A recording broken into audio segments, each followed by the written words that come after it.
Ms. Campos-Palma. Thank you, Chairwoman Spear. We introduced you in your absence, by the way. Oh, thank you. I appreciate that. Ranking Member Kelly and members of the committee, for the opportunity to speak before you today. My name is Pamela Campos-Palma. I served in the United States Air Force as an operations intelligence analyst from 2006 to 2016 on active duty and as a reservist. While on active duty, I had the privilege of serving overseas in Germany, Iraq, Kyrgyzstan, and Afghanistan. I was born and raised in a working class town near Boston, Massachusetts. My mother immigrated there from Honduras. She was the one who pushed me to enlist when I was 18 years old after a school administrator dissuaded me from applying for college based on her racial bias that, quote, someone like me would not succeed there. Not having any connections to college-educated people and having no familiarity with the US military, my mother took me to the recruiter's office and had me enlist for money for college, a chance at upward mobility, and the opportunity to serve my country. I chose the intelligence career field knowing nothing about it, except it required high ASVAB scores and was among the most difficult military jobs to get into. I assumed it would grant me the best chance to work in a secure environment and have better job prospects. My military career was full of challenges. Some grew me in incredible ways, and others were rooted in systemic failures that resulted in unjustified harms, avoidable inequities, and made it largely untenable for me to serve to the best of my ability and with integrity. I count myself lucky that my career started with a senior intelligence officer, an SIO, at my first unit who showed me what a good military leader was. He modeled respect and integrity, pushed personal and professional development and mentorship, encouraged ingenuity, and most of all, and most importantly, he cultivated a culture of accountability. I worked hand in hand with high-level commanders, law enforcement, and air crews, was responsible for briefing complex attacks, highly sensitive analysis, and recommending courses of action. In addition to this extremely demanding high-stakes job during a high operations tempo, at the time it was ranked #1 for suicides, my military service as a queer woman of color was marked by several additional issues. Throughout my military career, sexual violence, harassment, and gendered hostility were and remain part and parcel to military service. In addition to seeing and supporting peers who'd been raped or intervening in various near-rape encounters, I myself experienced assault multiple times. One assault was a homophobic retaliation by an airman who resented I would not return their advances. The feeling of being preyed upon and undermined from within made an already challenging role even harder. Despite the military's pluralism, the armed forces' personnel management and policies failed to recognize and modernize to the needs and long-term wellness of its diverse force. Personnel policies that touch on health, physical fitness, career development, naturalization, inclusive service, and family planning are broken and biased against women, parents, people of color, and LGBTQ service members, and set us up for failure. Standards set by and for white men as the default starting point fails to see the whole force picture, and we know that it results in terrible uniforms and gear designed for women, dysfunctional promotion pipelines, body dysmorphia, eating disorders, depression, misdiagnosed women's health issues, to name a few. The foremost reason I left active duty was the issue of unchecked, toxic leadership and the culture of impunity and lack of oversight that enables them. One bad leadership transition is all it took for my unit, which was once known for top excellence, to become rife with fraud, waste, abuse. I was a target for outright racial and sexist discrimination and retaliation. I saw junior officers' performance reports and careers held hostage to dissuade them from intervening or whistleblowing. Most importantly, functional and trusted mechanisms to meaningfully defend or protect myself felt scarce. Over the course of my career, I saw significant brain drain of the best leaders decisively leaving, in large part because of the high tolerance for corruptive behavior, especially at the highest echelons. In the end, it is irresponsible to rely on targeted recruitment of people of color, women, and working class people as prospective enlistees into an enterprise that cannot offer the most basic workplace accountability, securities, and retention. Timely and related, a more diverse military does not solve our retention problem that service members are burned out by endless deployments, costly training, and taxing personal and familial hardships for questionable, never-ending wars.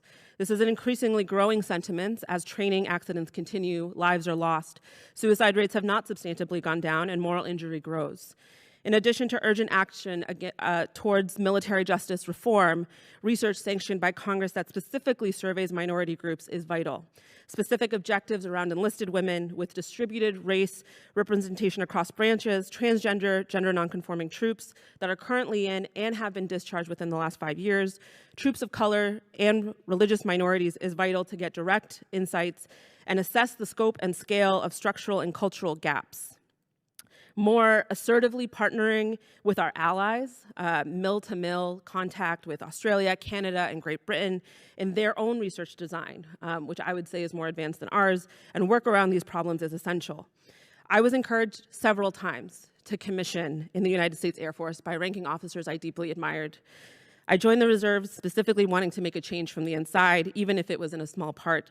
And although it was a more safe and healthy environment, thanks to a masterful intelligence commander, with much sadness, I realized that I had outgrown the institutional and cultural limitations and had to continue my service to my country in a different capacity.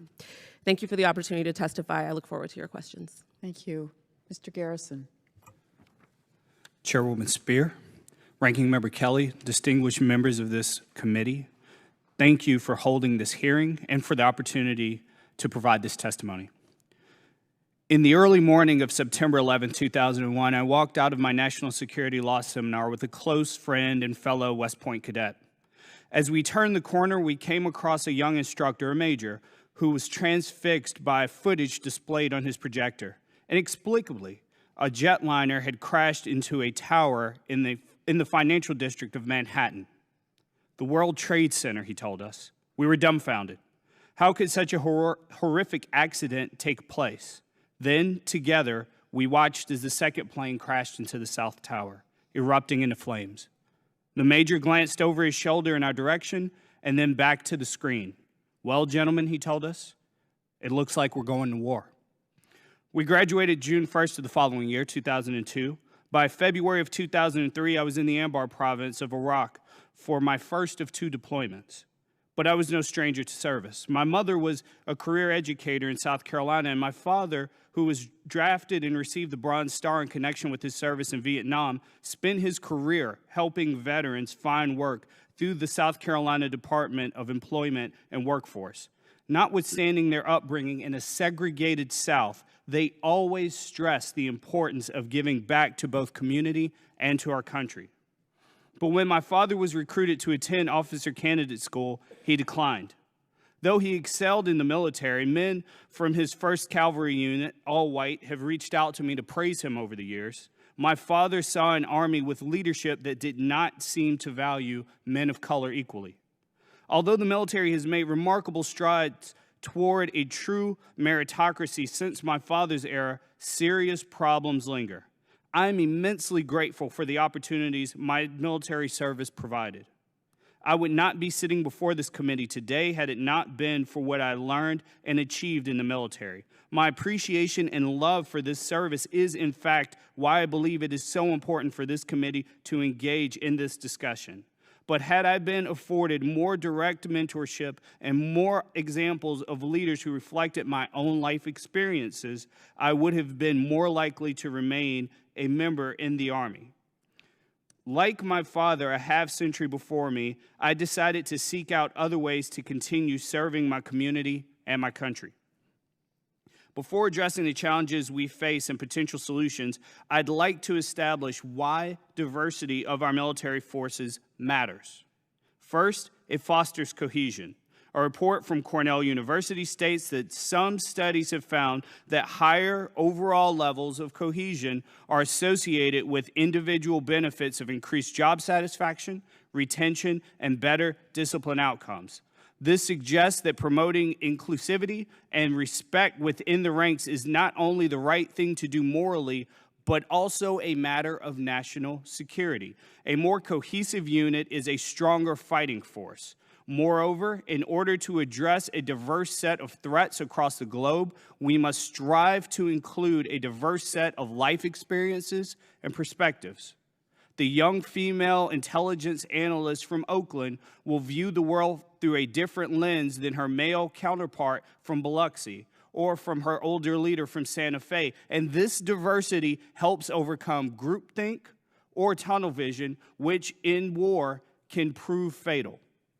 It is also important to note that some of the current discourse in American society and some of the current administration's policies could be affecting interest in serving, especially among minorities.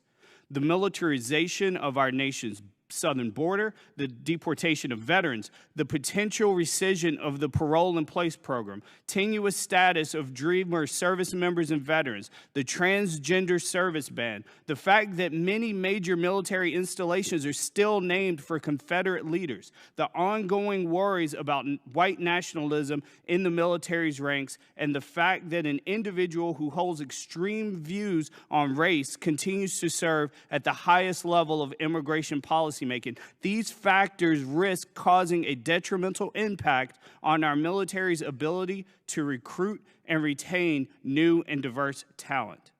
While this issue is admittedly complex, congressional action can play a stabilizing role. I welcome the opportunity to discuss concrete suggestions today or can provide them at a later date. Thank you for your time, and I look forward to your questions. Thank you, Mr. Garrison. I'm going to yield my 5 minutes to Ms. Escobar because she has to leave to go to Judiciary. Thank you so much, Madam Chair. And to our panelists, I cannot tell you how powerful your statements and your testimony have been. And I'm grateful that leadership is in the audience to listen to this. You've gone through a long list of really challenges that are so significant, it's almost impossible to know where to begin. Beginning with Ms. Williams, what you described as cumulative indignities, and Ms. Campos Palma, the repeated sexual assaults and attacks that you described. Mr. Garrison, you are absolutely right. When we allow racism space in our country, we shouldn't be shocked that it takes root within our institutions and becomes an obstacle to embracing and celebrating diversity. And so I feel as though the questions that I was thinking through are so not appropriate in that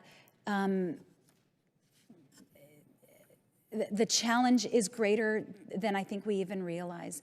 But to try to get to the root of this and to try to begin to carve out a path for solving this tremendous challenge that we have as a country within our ranks and within our military, I want to ask you about the culture. And if each one of you could just very briefly tell me, when there were complaints, when you sounded the alarm, when you shared the information with your peers and with your leaders, were you met with sympathetic, compassionate ears and leadership that said, I'm going to go out on a limb to protect you? Did that happen? Or what actually did happen when you sounded the alarm? When I filed complaints, no appropriate action was taken, or if it was taken, I was never made aware of it. That led to me not continuing to raise my voice and to instead try to find other ways to deal with situations informally, which still could lead to peer retaliation. And I definitely did have some leaders who were willing to back their folks. Unfortunately, it was not universal, and the pressure from peers to be silent was also very strong. I want to say that I do believe that rigorous and sustained efforts at culture change can work if it's coupled with accountability. To give an example of why I believe that, look at the rates of drug use within the military compared to civilian culture. Illicit drug use among military personnel is 0.7% compared to 16.6% of US adults. If rates of sexual misconduct are anything similar within the military to civilian society, it shows that it's not taken as seriously. Thank you.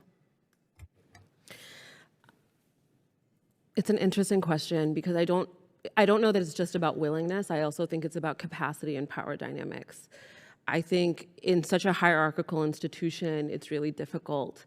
And I think also an institution that is constantly doing life and death missions, work, operations, prioritizing where we put our capital as leaders, where we put time, was always something that I felt really conflicted by.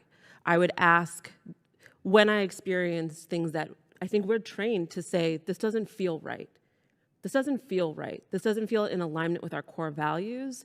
It would also be, don't rock the boat, right? The mantra, shut up in color. I never understood it, and it's in direct contradiction of our first core value in the Air Force, integrity first. And so what I found was incredible officers and NCOs that wanted to help. But in my case, as I mentioned, when they did try to step up, it was not convenient. They then were at risk. And I think it's even worse for enlisted forces, right? And so I think that genuinely we are trained to want to do the right thing, but I think that, and this is different between the branches from my understanding with peers, but there is a culture of not wanting to rock the boat and thus not wanting to step in front, right? Don't be the first and don't be the last. And so I think that that's one of the biggest things that we need to change, is to reward people. Where are the rewards for whistleblowers? Where are the rewards for people that are saying, you know, assault and rape of my peers in my unit is not good? I know too many who have been punished for doing the right thing. And it'll just have to be really quickly because I'm out of time. I'll make it as fast as I can, Congresswoman. For me, the biggest thing was when I did have leaders that wanted to address me and wanted to help, culturally, they simply did not know how. And when you talk about it, I served my time in a 3rd Armored Cavalry Regiment, Brave Rifles. And within the officer corps at the time, you look across a unit of thousands of men, dozens of officers, and you see 3 African Americans. So it's really hard culturally to understand my life experience and to be able to connect and engage with me in a way that is going to be meaningful and actually have the proper impact. Thank you, Madam Chair. Thank you all for your voices. Ranking Member Kelly. Thank you, Chairwoman. It's an all-volunteer force, and so I'll tell you this. I come from Mississippi. I think there's nobody here who'll say there haven't been some racial issues in my state. But I didn't make them better by leaving the state. Okay, I was able to see one of my mentors, General Leon Collins, who was the first African American commander of the 155 BCT as a brigadier general, the first African American officer in the Mississippi Army National Guard, and I went to war with him. What a great leader! But he stayed there because he fought through all the things that happened at my alma mater, Ole Miss, the James Meredith being admitted, all those things, he fought through those and persevered so that he could be that example for all the other African Americans that followed. The same thing happens with females. We have to have strong people. So as a brigade commander in the 168th Engineer Brigade, I had the first woman battalion commander who served as me as a brigade commander, and she was a battalion commander. That's not that long ago. I had African-American battalion commander, my entire staff, but I fixed that by being there. They fixed that by being the next generation because now there's no excuse. As brigade commander, I was followed by the first 2 African-American brigade commanders who have followed me, one who's still in command, who are people who I hope that I'm a mentor to. So my question is, Mr. Garrison, especially you, because I respect you so much and your father, okay, but we can't fix it. We need guys like you to be there right now so that you can be a GO. But you know what? You're not there. So what do we do to make sure that the Garrisons and the Campos Palmas and the Williams, what do we do to make sure you guys become the role models for the next generations of leaders, the ones who will carry that mantra and be that next African-American brigadier general or 4-star general or the next female or Latino or whatever? How do we do that? Sure. Thank you, Congressman. First and foremost, I appreciate your words on that, Ranking Member. The biggest thing I would say is that we have to keep in mind we do not make these decisions and policies in a vacuum. We are a nation that has been at war for nearly 2 decades now. By the time I finished my 2nd deployment, I'd been deployed for 2 years out of roughly about 34 months. So out of 36 months total, I was gone in Iraq during that time. So that takes a toll. We're at a point now where we're looking at members who have service members who have been on multiple deployments, who have been gone 5, 6, 7 times. It is not to take away from any potential service that has happened in the past or between wars previously, but it is a different dynamic that we're working with that this nation has not dealt with previously. So that's the first thing. And the second thing is, as I mentioned before, some of the societal effects that we're seeing in domestic policy and in our nation are having an effect on interest of young people to serve.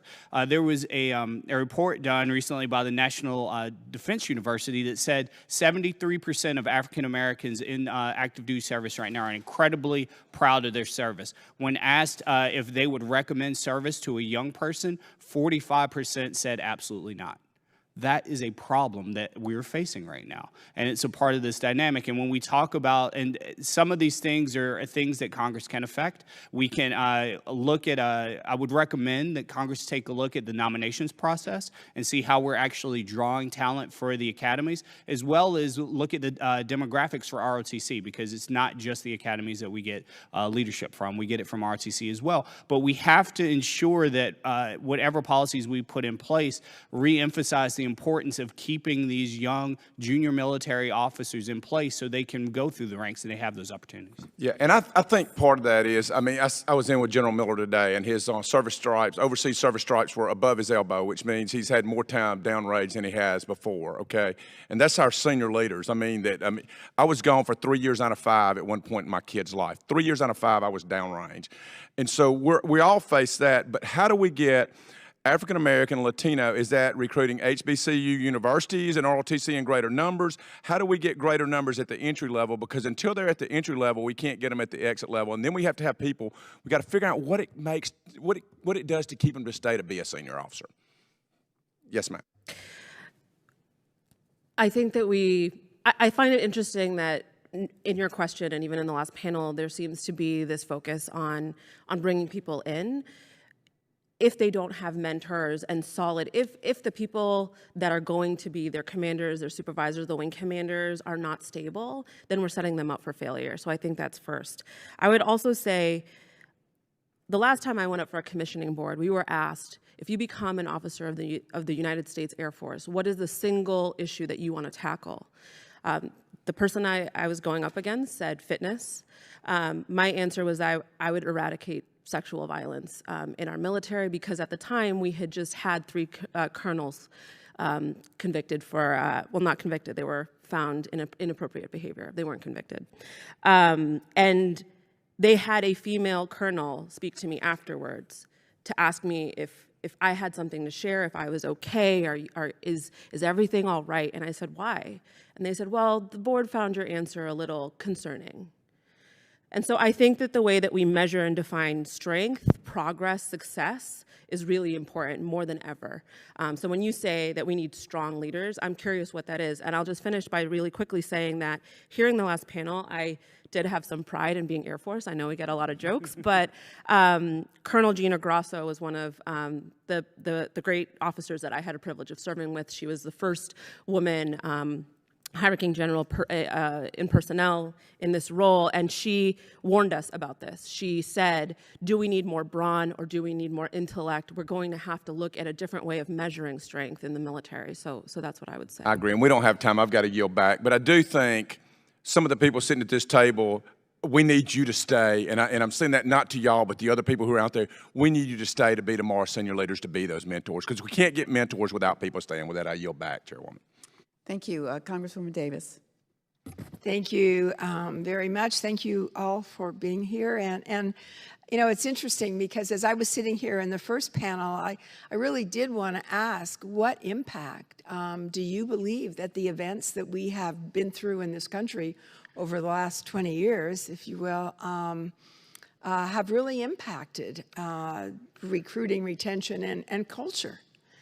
And obviously, there's a difference in recruitment after 9/11, which, you know, Mr. Garrison, you brought up as well. But I just was wondering about the connection. It felt to me like, in some ways, with all due respect to our first panel, that, you know, then it's almost like the reverse. Like, I would like to know from all of you what the impact of hearing our witnesses here has been, if any? You know, is that a story that you've heard many times over, or is that something that often you don't have an opportunity to listen to and to sort of hear about, whether it's toxic leadership or whether it's a concern about the perception of where we are in the country in terms of respecting all individuals? And so I think that's, you know, sometimes you want to go back and forth a little bit and have that discussion.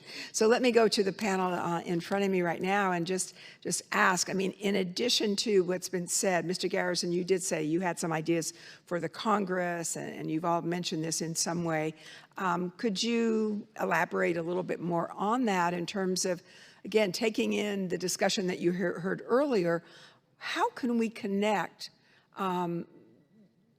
those stories, that which you bring, and also by the great leadership of our country that's been here as well? Yes, Congresswoman. I'll try to make my remarks brief so my colleagues can have time to reply as well. There are two things quickly. There's one thing the ranking member asked about that I neglected to hit on. I would say eradicating white nationalism within our ranks has to be of paramount importance. It's something that is affecting the discipline of our units, and it's something that is going to continue to affect the recruitment and retention of our talent pools. The other thing that I noted, particularly from the Army G1, from General Siemens, he mentioned focusing on the urban areas, 22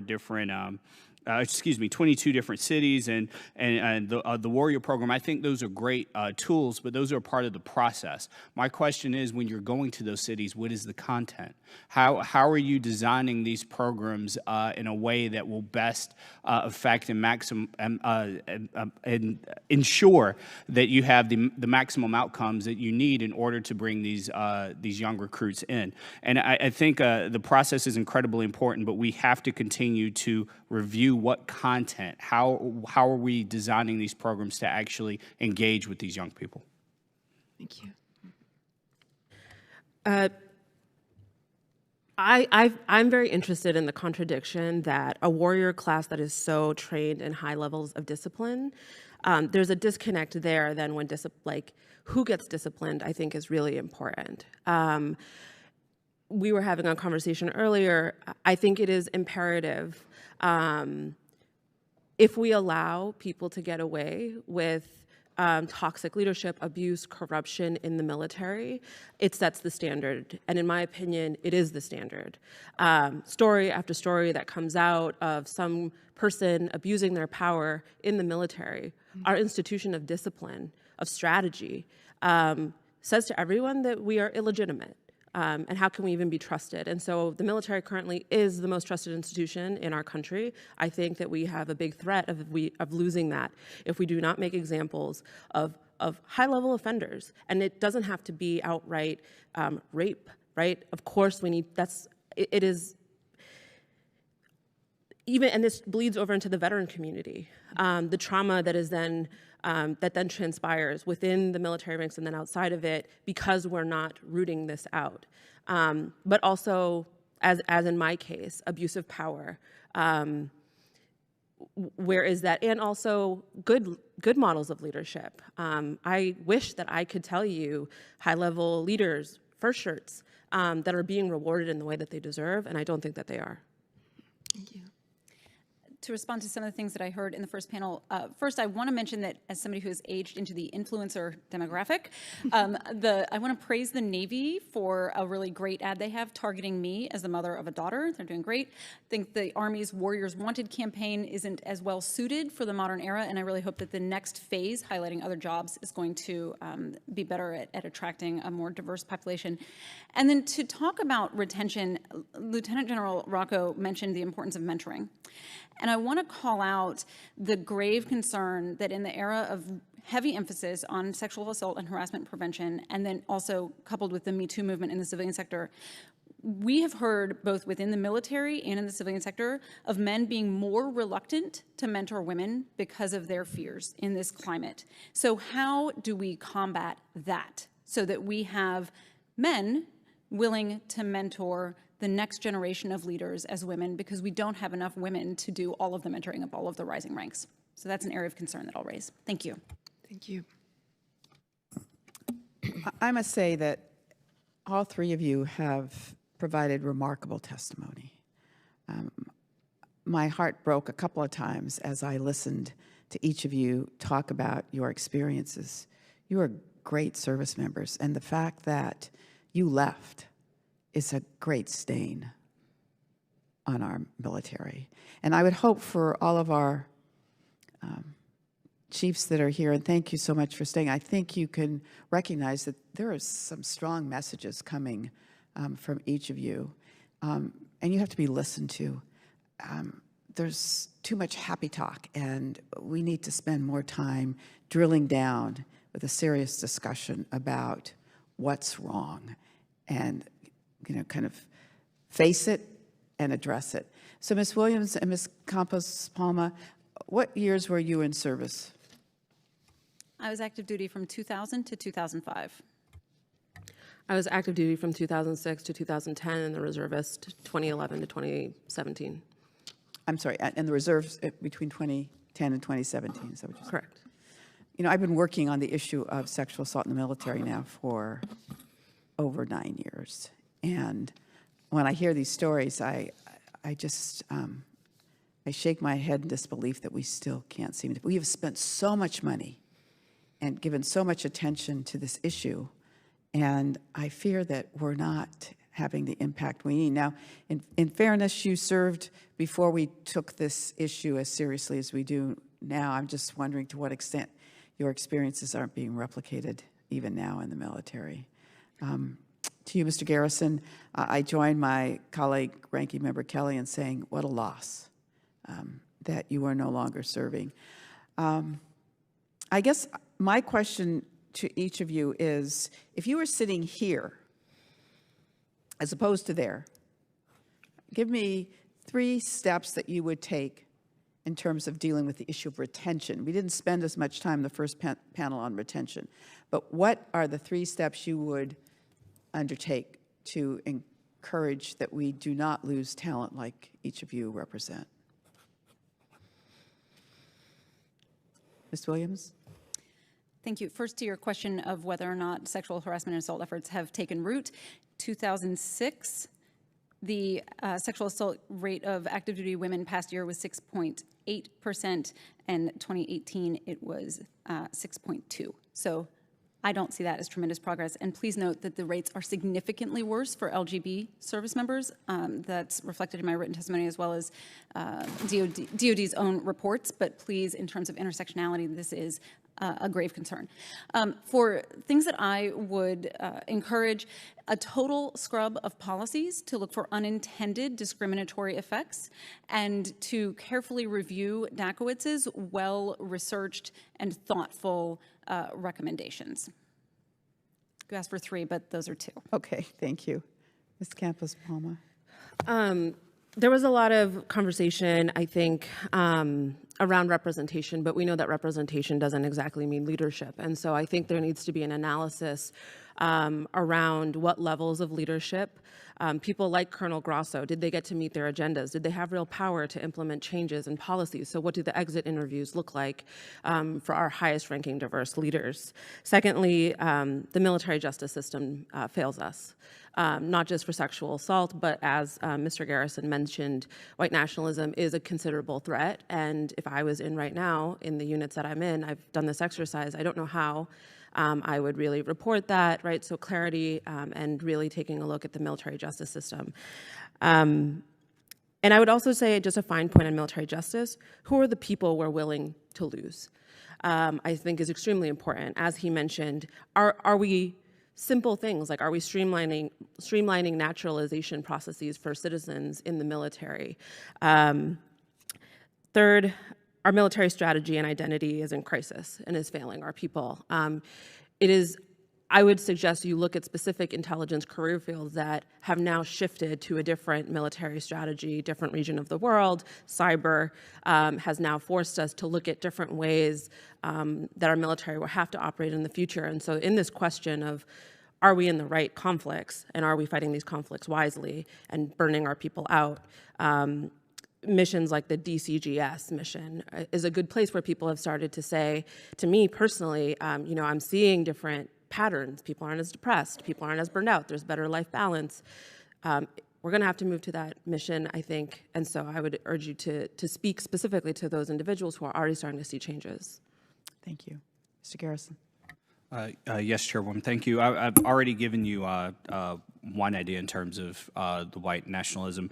Another thing I would say is that we do want to be careful of running the risk of, if you're familiar with the NFL, they had a rule called the Rooney Rule for a bit, where every interview had to include a person of color, and what you ended up seeing is that they would just do the bare minimum, have that person of color, and then go with whatever candidate they ultimately want to go with.